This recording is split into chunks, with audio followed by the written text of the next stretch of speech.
everyone. I think I'm live in the Whippet Wonders group. I hope I'm in the right place.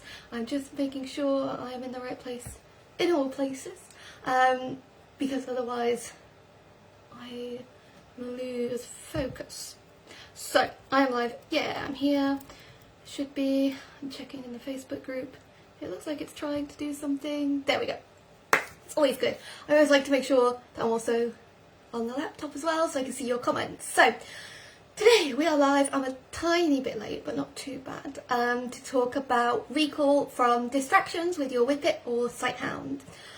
If you're joining along live, give me a comment or a like, let me know you're here, and sort of rate your dog's recall out of 10 around distractions. 0 is no chance, 10 is perfect. We are going to talk about getting recall around distractions, which is often that most difficult of tasks when we have a Whippet or a Sighthound. We know they are prone to seeing something that moves and saying, hey, that looks pretty interesting. So we're going to be talking about that today. I'm going to be quite, well, as in-depth as I can be. And I'm trying not to go off track, so I've got my sheet of notes next to me, if you see me glancing away. Feel free to ask any questions as you go along. If you are watching this later, because I will have the recording up, you can also ask questions and I will get back to you on that. So, let's see, I've got my notes. I've even managed to remember to cover the budgie, so he's not squawking at the minute.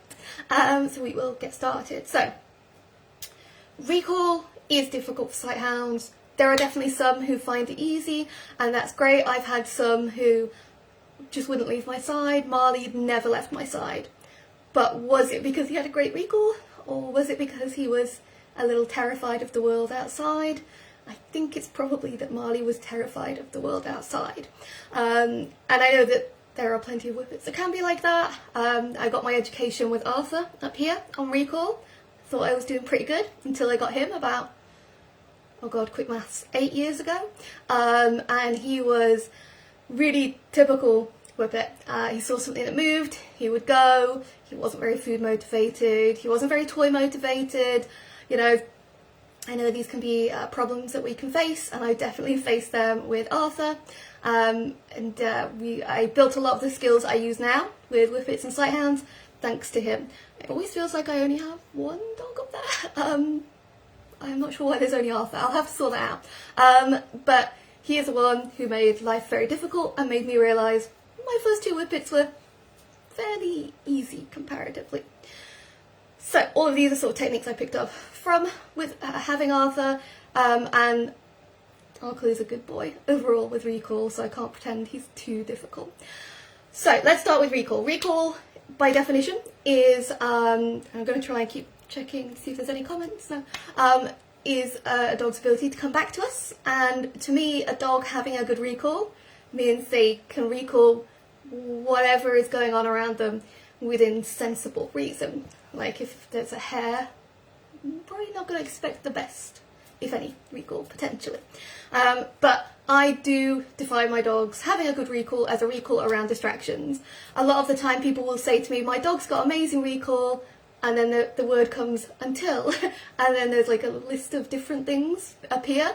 And I think in those situations, the dog has a foundation for recall. They've not quite got there yet because these distractions are removing that recall. So recall is something that happens regardless of distractions when we get there.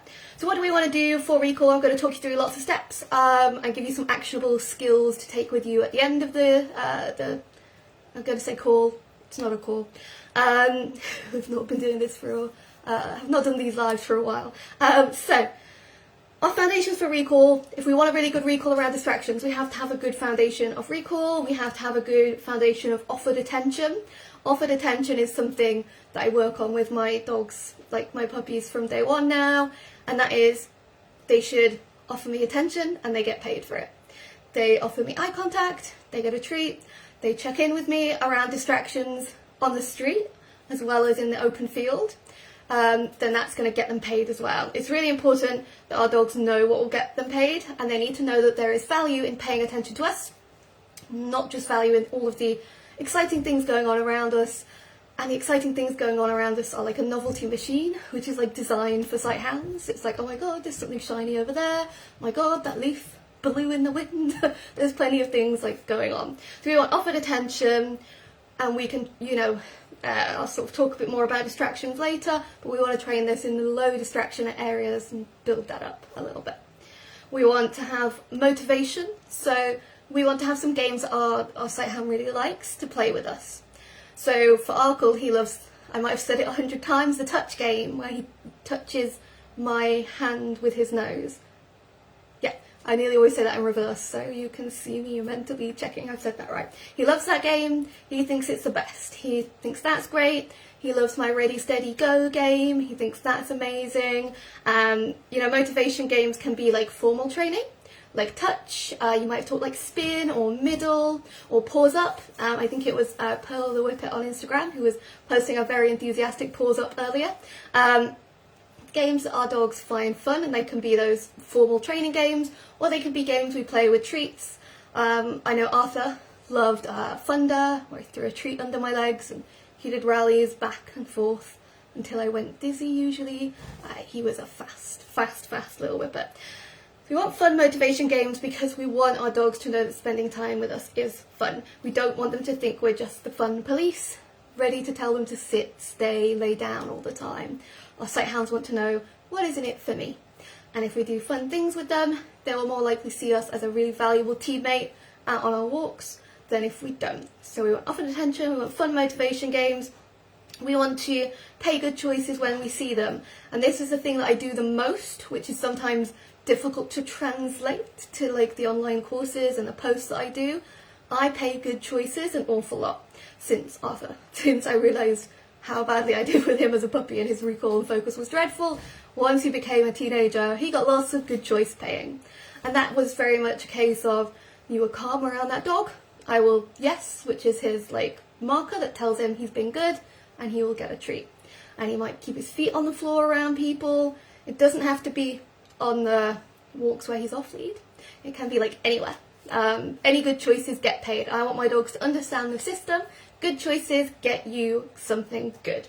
So we're going to make sure we see those good choices, which could be feet on the floor, calm around the dog, eventually disengaging from that cat, so turning away from that cat. We want to pay them for good choices. We want to practice self-control with them. This is sometimes what is missing a little bit in that training around distractions, because our dogs can be really good at following cues and listening when we tell them to. In terms of like, many of you watching will probably do a lot of training with your dogs. They probably have like a good down or a good stay or a good leave it. But what is their like natural self-control like? Are we working on their ability to make good choices? So for that I mean things like the mat training that I do with Arkle, where he stays on a mat and it's his choice to stay there, and I do ever more exciting things. Or we do, some of you have seen on my Zooms, he's always very good at, he's asleep at the minute, the self-control with food in my hand and food on the floor, where I'm not telling him to leave it, but the goal is that he can make his own good choices. And making their own good choices with that self-control training could also be, can you check in with me when I leave the house? Can you check in with me before I let you off the lead? It also roots into, can you control yourself even when exciting things might be going on? So we've got that, and then we also want to make sure we're training in excitement. Our sight hounds are really good-ish, at least, at listening when they are in the zone of training. They're calm, they're focused, but often they can struggle when we add in that excitement. So, when you're playing with a ball or you're playing with a tuggy toy, their adrenaline is going to go up. And when their adrenaline goes up, their ability to think is going to drop. And this is often the key problem that we have in our sight hounds, is that they're walking along, they're paying attention to you, oh my god, something happened over there, and their adrenaline goes up, and their ability to think just goes out the window, and they just run, because they're bred to run. That's their automatic response to exciting things. So rather than just say, hey look, this is the way they are, we sort of want to train them in excitement at home as well. And this could be things like playing with a tuggy, asking them to do touch or sit or something they enjoy, and then continuing that sort of game of tuggy. So we're keeping them learning to listen even when excited. I'm probably talking a lot, but that's sort of the goal of this. Fast, I think I'm talking fast, I'll slow down. So we want to have those foundations, which is often attention, fun motivation, we're paying good choices, we're practicing self-control, and we're training in excitement, not just in calm. And they might not sound like they're related to recall, but they are all related to that recall around distraction puzzle pieces. We want them to be able to understand what gets them paid, can they control themselves, can they think even when they're excited. So when it comes to those distractions, one thing we really have to make sure of is that we have a really clear communication system for our recall. And this can be where things can go wrong, and it's really easily done. You know, I have this a lot on our Zoom calls where people will say, well, I've got one recall cue, my partner has another recall cue, and the son has a different recall cue for the dog. And I go, or I need you all to have the same recall cue to make this clearer training. Whippets thrive on clarity. When we're not clear, they will just go, don't know what you want, I'm off. So we definitely want to make sure we're clear. What I mean by that is we have a clear recall cue. So for Arkle, that is, Arkle come, he hears that, comes running, gets his treat, he's really happy. Especially if it's a gravy bone at the minute. You sort of have to make sure you find your dog's high value treat for recall. Everyone's dog's high value treat is going to be really different. Gravy bones for Arkle right now. Have I got the only Whippet who goes nuts for gravy bones? If anyone else's dog goes nuts for gravy bones, I'd love to know. I spent years buying him really pricey, expensive, high value treats, which I thoroughly recommend. And the vet started giving him gravy bones, and he was like, top tier, that is. So we want cue clarity that results in a high value reward. So that is a clear cue that results in a really positive outcome for your dog. I don't recommend what I often see advised to owners at like puppy classes, which is like cheerleading. So the whole thing where maybe the trainer is like holding your puppy back at one end of the room, you're stood at the other, and you're told to go like, fight, come, this way, come on, and run around and go like really wild. I don't recommend that. I don't recommend that because it can work when they're a puppy, because you're just being a novelty machine. But they've not learned to recall on cue. They've learned, what on earth are you doing? That looks interesting. But when that comes up in the real world against something else novel as they mature, that's not a recall cue. That's just you making a lot of noise, and that's not what we want. We want to create a really reliable reflex where they hear, fight, they come tearing back, they get their treat. And they always get their treat for coming back, even if they're a little bit slow, because you need them to know, hey, it pays off to come back. I think a comment popped up. Dylan goes mega nuts for gravy bones. He drools at night for them as a bedtime snack. I'm glad to know it's not just Arkle. I've never had a dog that goes nuts for gravy bones. Like I say, we get in all the really posh things, and he's like, yeah. So I've started using them for his reactivity. When he sees dogs, he gets a big gravy bone. He likes that.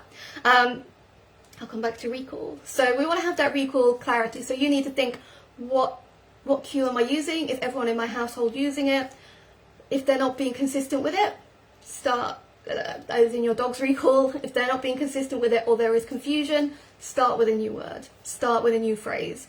Make sure that they don't, they've not just learned to ignore that cue. 3 gravy bone fanatics here. Oh, it's like a club, maybe. Maybe my other dogs were just really picky. It's really good to know. I'm really pleased to know it's not just him. I'm not going to complain that he really likes gravy bones, because they're significantly cheaper than the other treats I used to buy him. So we've got a recall cue, we've got all of this information. Let's start talking about distractions. Distractions are going to vary dog to dog. And that could be other people, other dogs, it could be prey, it could be wildlife. I'm going to focus more on the like people, dogs, not so much prey, but potentially it could work for prey. It's all the same process, but prey is always going to be difficult for our sighthound. It's what they're bred for. They're bred to chase and ignore us. But I want to talk about how to understand distractions and train for those. Very often we can do really well in a field with our Whippet with minimal distractions, and then suddenly something pops up, and like I said earlier, their brain goes, oh, that looks shiny, I'm gonna run. And they go running towards that thing. And often by that point, it's a bit late, they've gone, we just have to sort of apologise if it's a person or dog, go get them back, and that whole thing. The thing with distractions is we've often not trained a recall for distractions as humans. We've not gone, right, how can I train my dog to recall off of a distraction? We have trained like a foundation recall, and often you've worked really hard, you've trained it in the park, you've trained it in different places, you've made sure you've paid them, you've made sure they've understand what, you know, paying attention to you pays off, all of these other factors. But one thing that we often almost never do is train them for a distraction where the distraction isn't just a real life distraction. So we've often not practiced distraction training, we just go straight to real life distraction training. Does that make sense? Like, so I noticed that with Arthur, he was great, empty field, wonderful. As soon as he saw something, it could literally be anything, he would move like a rocket. He is by far the fastest Whippet I have ever had, and possibly ever seen. He was absolutely nuts, and he would just like go. And once his little legs went, he was gone. And I realised that the problem was he was great at this, like, Arthur came, he got his treat, nothing around. As soon as distractions were in, it was too much of a challenge. We'd gone from like level 2, 3 out in public, level 10 is like distractions, and we hadn't had sort of any in-between work. So what I often recommend is practicing recall from distractions in as many sort of artificial ways as you can. We do a lot of practicing from, like, I'll get some food in a very well sealed plastic Tupperware tub, and I will throw it down the garden with my dog on a long line. Maybe not necessarily the long line with the tub, but I still might use it because I want to then send them to go towards that tub in a practice scenario. Can I recall them back to me when there's something exciting over there? If I can't recall my dog off a plastic tub in the garden, that might reflect what's going on walks. So I'm going to practice, can you come back to me? There's a low value treat in this tub. I've got a high value treat, let's practice that. And that can be one way we can practice. I often practice like that because that's a great solo game we can play. Like, no other humans are required, it's just me and Uncle training. We are deliberately practicing recall from distractions. When we do that, he gets his treat from me, and then I might say, okay, go. And I will run with him to open the tub and give him the treat. This teaches him that listening pays off. He gets a nice tasty treat, but he also might get access to the fun thing that I have recalled him away from. And this is quite important with a sight hound, in my opinion, because very often they do the recall, they come back, they love that high value treat, but their brain is doing like subtle mental arithmetic of, I was playing with a dog, you gave me, I'm going to say gravy bone, Arkle thinks a high value a gravy bone, which was more valuable to me, probably playing with that dog. I think I'm going to just ignore that next time, potentially. What I want my dogs to always know is I may recall them off something, but if I say okay, they can go back and join in with that.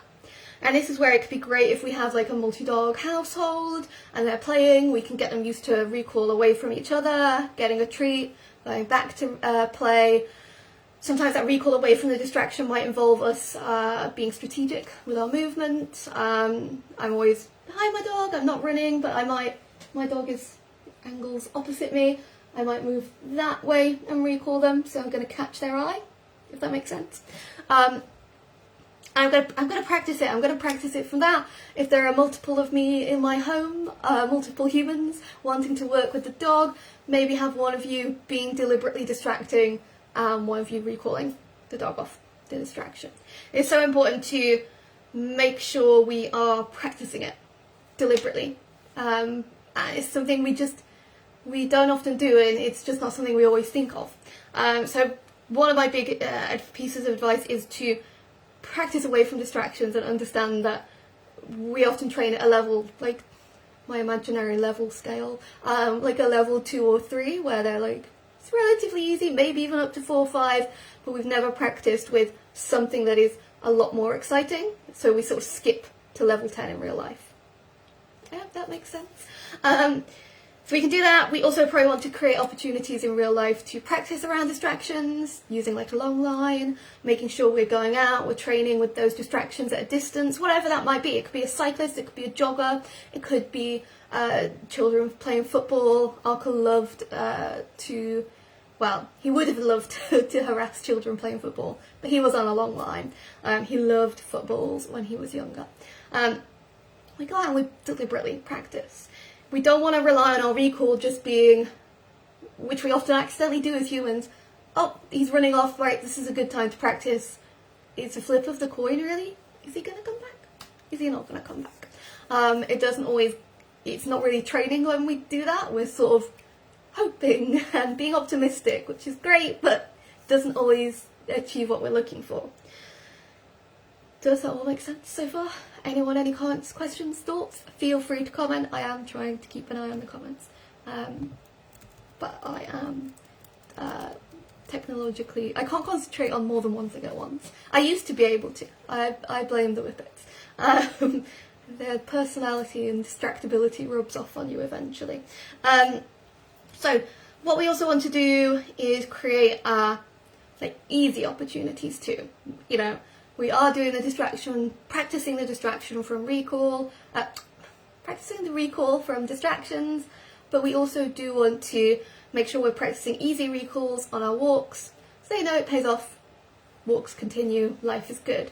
So we want to practice recalling from when they're not doing much, making sure they're paid still a really good amount. We're often get stingy with easy recalls, and they sort of go, was it worth it? Like, I came back, I got a treat, but it used to be a better value treat. Now it's reducing. Should I come back? Easy opportunities, could be they're just sniffing. I love it if mine are walking alongside me, they're just sniffing. I call them to me, give them a treat, and then I lob one as far as I can. I'm not a good thrower. Is anyone else not a good thrower? Into the distance, and I just keep walking, and they should eat it, and then I can call them, they can come running back, I can treat them. They're nice, easy opportunities, so that we're building up that bank of positive experiences, because we want that for them to pull back on when they are distracted. We want it to be, they know that recall pays off massively for them. So what things can you try to help you on your walks with your dogs, with their recall, when they might easily be distracted? I would try and make sure you are rewarding them checking in, so that offered attention. If you go out with some extra treats tomorrow, anytime they look up at you, they get praise and a treat. And I would be particularly mindful to let them watch things and reward them for looking back to you, because that can really help create this this silent recall where they see something and they come back to you. Arkle is really good at this after lots of consistency. He was sort of he was on his long line because he's dog reactive. I think it was yesterday, and he saw this staffy and he was watching it because it was playing fetch. And what was really interesting was he was watching it, but his body was veering towards me as he watched it, getting ready to get his treat for running back, and he was like, yeah, go on then. But you can see his whole body was conditioned to move away rather than just sort of move forward or keep fixating or anything like that. He knows that he can go and watch stuff as long as he doesn't run at it, and then he turns back and he always gets paid. And I wish I'd got that on video, because it was so impressive. He was so conditioned to just go, I need to see where you are. And he was a little concerned about this lovely staffy just playing fetch with a stick, but he was keeping an eye, but also making his brain was going, and if I look away, I get a treat. So reward those check-ins, reward them around distractions. You can also use the Find It game. Find It game is so easy. We say, find it, have to whisper because he knows it really well, and then we scatter a huge handful of treats. And this can be great to use around distractions. If your dog is super excited and they need to calm down, we can say, find it, scatter some treats. Just woke up from a dead sleep and gone, what? Where? And now he's giving me filthy looks. It's like, where are my treats? It was a dream, it was definitely a dream. That's why I whisper it. So we say that phrase, we scatter the treats. I can actually use that as a recall cue, like a vague recall cue for Arkle. If he's getting distracted, I can say that he's going to bolt towards my leg, because sniffing is a reward, and the treats are a reward, and they're the easiest treats he'll ever get. So we love the Find It game as an actionable game. One thing I'm doing a lot of, which I find gives really big results, is using landmarks on my walks as opportunities to earn treats and play with me and change the way we sort of see that environment. Landmarks are just like physical landmarks of some kind to do something with your dog. So there is a tree on our walk where we play the magic treat tree, where I squish treats into the bark and into the, around the roots and let him sniff. He loves the magic treat tree, and every time we see this tree, he's stood waiting going, where are my magic treats? And this adds some predictability to his walk. So we also do this with, there's some like concrete benching of some kind. I'm not sure what it's meant to be, but it is now Arkle's on cue. So it's his 4 paws on cue, and he knows when he sees it, he gets on. And then we just sort of do a lot of watching and scanning of the environment on there, and he really likes that. It's nice and predictable. And we do lots of paws up in certain areas, like there's a bench we always do paws up on, and on our off-lead walks there's always like certain like stones or trees and things like that. Having those landmarks can help change how they respond to that environment and give them like a little bit of a mental map of this happens next here, this happens next here, this happens next here. So those are the little things that we can try on our walks. Always make sure you experiment with your dog's rewards and their treats. I think Whippets are a bit sneaky, and they can change their tastes quite often. I always recommend the muffin tray game, where we get a muffin tray, with the indents in the tray. I'm really bad at describing this. And we put different treats in each slot, and then we see which ones they go for first. I'm sure I told some of you this story where I was absolutely convinced Arkle loved dried fish. I was using it as a recall reward, and every single go of the muffin tray with all sorts of different treats, he rejected it. Like, he was like, oh, no, that's still in my dish, I don't want it. He would eat it away from that, but when he was given choice, he was like, actually, I don't really like this manky dried fish. And I was quite okay with that, because I didn't have to take manky dried fish on my walk anymore. But it's worth experimenting, seeing what that reward, how high value the rewards are to your dog, so that you can reward them appropriately around distractions. So, I've talked a lot. I feel like I might have lost my voice somehow. Does anyone have any questions or thoughts at the moment? And then I'll sort of recap what we've been talking about. So it always takes some time to process through here, by the way, so I'm never ignoring anyone. The flow seems really weird. So, as I keep saying, I've got a slow connection, which I don't think I do. So, we want to train foundations for recall. It's not just about can they do a recall cue, it's can they do self-control, can they listen when they're excited, can they pay attention, can they listen when they're excited, can they do good choices, can they offer you attention. We want to make sure we're clear on our cue, not relying on cheerleading, trying to just recall once and reward them. We want to make sure we're practicing from distractions, around distractions, and make sure they understand that pays off. Create easy opportunities and play different games with them too.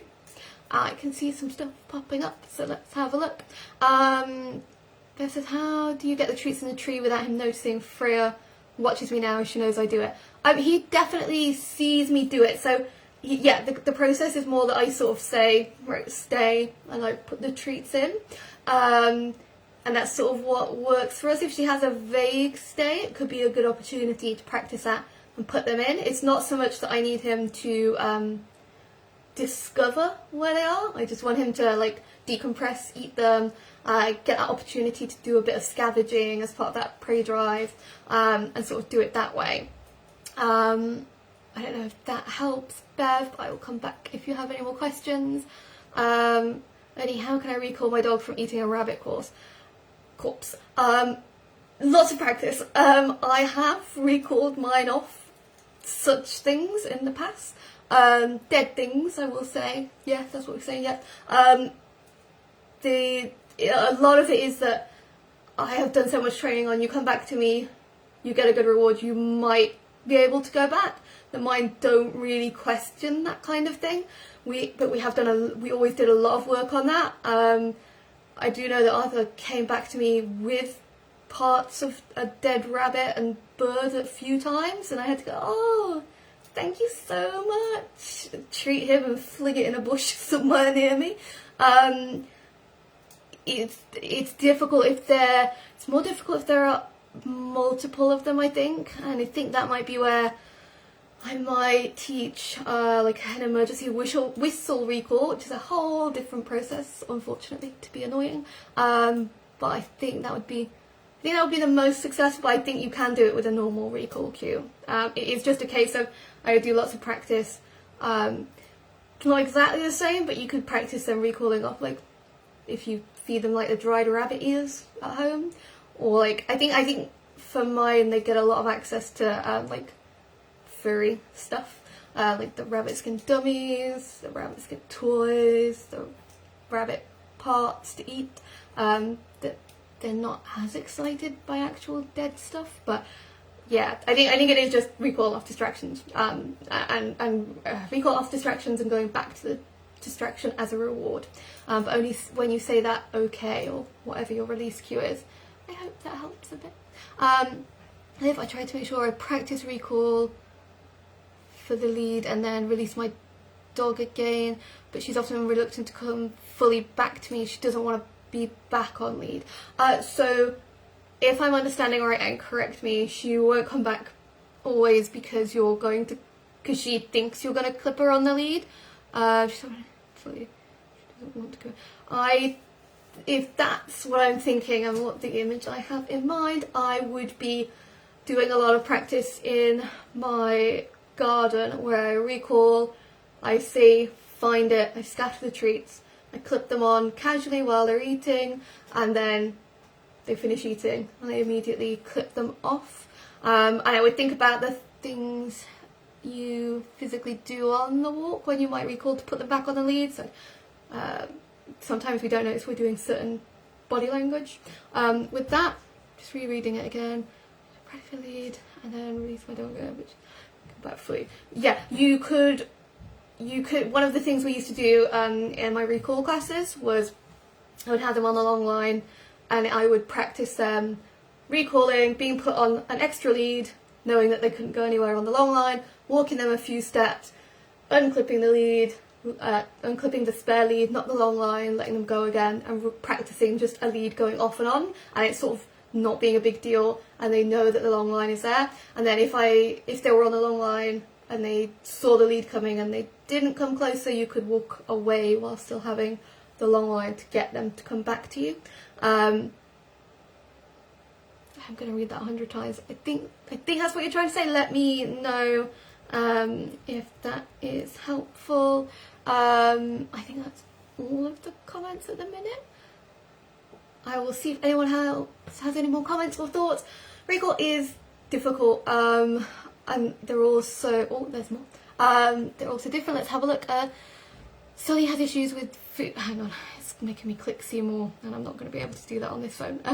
Sully has issues with food. How do I make pretty boring food higher value? I do use the Tuggy Enough rabbit fur squeaker. Is it okay to reward with food and squeaker together? He really likes toys but isn't motivated by them. I think it's the rabbit fur that he likes. So, it is difficult. I've had, Arthur was on a spell of hypoallergenic food, and Arkle has been for like trials of that. I know it can be difficult when they can only have specific food, which I'm guessing is what might be going on. I do a lot of playing fun games with the food to make the food more interesting. So I'll play the throwing the treats under my legs like thunder game. We are doing Arkle's food motivation like flips and flops with his pain. So we are often working on it as an active thing, or he just would, I think, completely lose interest, unfortunately. So we do a lot of work on, we use the clam from Tuggy Enough. And this is also my amazing descriptive skills, which is like a clam. I think you know what I mean. You put the treat in. I don't do I don't do the whole they have to earn their whole food kind of thing, because I don't think that doesn't achieve a lot usually. But if they're on a restricted diet and they can only have so much food, I might use like a third of their food that I would have given in the dish for like play and training and fun games. Arco loves the spider game. I'll have to post that somewhere. That's my favourite game to get them interested in food a bit more. I've tried to write down, as you all know, on my Zooms. My pen doesn't work. Doesn't matter what pen I use, it doesn't work. So, but yeah, you can, if there's no pain physically, because I know he has gut pain, doesn't he, potentially with like the food issues. There's no pain physically, you can train him to enjoy toys more using the food, because it's sort of a transfer of value from the rabbit skin. I lost my train of thought. It's a transfer of value between the rabbit skin and the food. So I have actually trained Arkle to play with some toys by rewarding him with food for doing it. But it's a bit of it's tricky, but it's not tricky. I might have to get some videos of that. It's just he's so wildly inconsistent with his pain, it's difficult to get videos. I'm not sure if any of that's helped. You can like get rabbit skin clams and lotus balls as well. I know those of you who do agility will know what I mean with these things. And they're really good. Is it good reward? Yeah, you could definitely reward with food and squeaker together. If it's a rabbit fur he likes, you can definitely, I would definitely think about like a rabbit. I think I get them from Paws Trading. I think that's where I get my lotus balls. Stop using my hands, that's not helping. Does that help, Nina? Does that help in any way? Just rambled a little bit. Do ask me to clarify if I'm not making sense, because there's a good chance I'm not. So Liv says thanks. No, you were probably quite clear, Liv. I'm just, my brain sort of floats away sometimes. I'm one of those people like reading stuff. I have to read it 100 times. Someone said it to me, get it instantly. It's just the way my brain we all process things differently. It's just the way my brain goes. Super. I will see if anyone else has any more questions. Oh yeah, because I'll try and do a little post with some of the like food, because I know it's tricky when they're on restricted diets. It's always like, or they have like gut issues and you've got to be just, you know, careful about what they eat. I know it's difficult. And if you've not got like a naturally super toy motivated dog, you have to do something in the interim. Yeah, now I'm just rambling. So does anyone else have any more questions on recall around distractions? Beth says, yes, she will wait for them. Yeah, that's good, so that's great. We can do that with the magic treat tree. Arco loves the magic treat tree. I used to do it with a flat-coated retriever I used to walk. And it was hilarious because he was taller than me on his back legs, so he got, because I put them up quite high for him, it would look like I was walking a bear quite a lot of the time, which was very amusing to me. So I'll wrap up if I can't see any more questions, because you all know, if you've been on Zooms with me, I can talk for hours. And I could, as you can see, literally talk to myself for a long period of time. But I will slow down, stop, and let you all enjoy your evening in a moment. So recall around distractions is a challenge. It is something that, you know, I would say is naturally challenging for most sight hounds, and it's something that we have to like work on deliberately and consciously. They do tend to improve as they mature, but I wouldn't say they magically get better. I think it's still, if they've had problems, you need to work on it. So I'll put this post in the group. This has been recorded, so if you are watching it later, you can still ask questions. I do Zoom one-to-ones if anyone needs any like direct support with recall or anything else. And I have the online courses. I have a live Zoom class coming up with games and exercises and different things we can do if anyone wants a more in-depth or proactive sort of approach. Then we've got that coming up. I will put the links in different places.